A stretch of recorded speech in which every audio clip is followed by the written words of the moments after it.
Recommandation, le film Palestine 36, qui raconte comment des Palestiniens chrétiens et musulmans se sont rassemblés pour une grande grève et une révolte en 1936 contre les colons britanniques et contre le projet sioniste. Je vous explique le contexte. À la fin de la Première Guerre mondiale, l'Empire ottoman s'effondre. Toute la région de la Grande Syrie est redécoupée entre la France et l'Angleterre. Et en 1923, la Palestine passe officiellement sous contrôle britannique, sans demander l'avis des Palestiniens bien sûr. Très vite, les Anglais restructure le territoire. Nouveau cadastre, nouvelles lois foncières, nouvelles frontières internes, tout ça dans le but de mieux contrôler la Palestine, mais aussi d'y établir le fameux foyer national juif promis dès 1917 par la déclaration Balfour. Dans le courant des années 1920-1930, les colons britanniques facilitent l'arrivée de juifs européens tout en renforçant leur présence militaire. Les paysans palestiniens voient alors leurs terres confisquées, des colonies agricoles appelées kibbutz se multiplient, séparées des villages palestiniens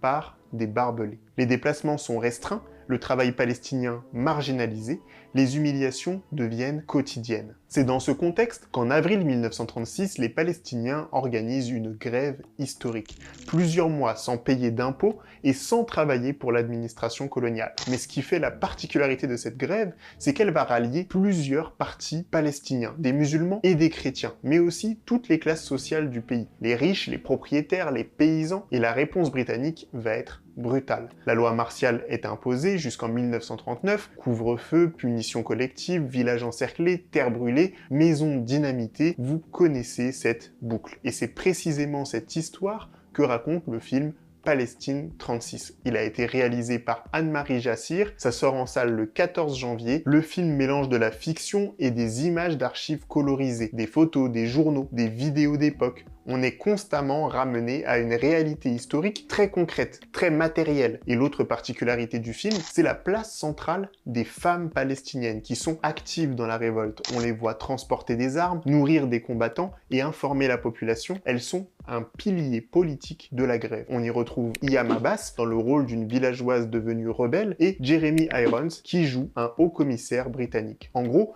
Palestine 36 montre bien comment la colonisation britannique a nourri une spirale de violence en déployant le projet sioniste en Palestine mandataire. Un projet présenté comme légal, parfois biblique, justifié par le droit colonial, mais imposé par la force. Et en face, la société palestinienne, elle s'est organisée, politisée, soulevée jusqu'au départ des Anglais qui ont abandonné les Juifs et les Palestiniens dans la situation qu'on connaît aujourd'hui. Mais dites-moi, est-ce que vous aviez déjà entendu parler de cette grève de 1936? Et si oui, via quelle source? En attendant vos commentaires, je vous dis à bientôt sur la chaîne Histoire Crépue. Ciao, ciao, ciao!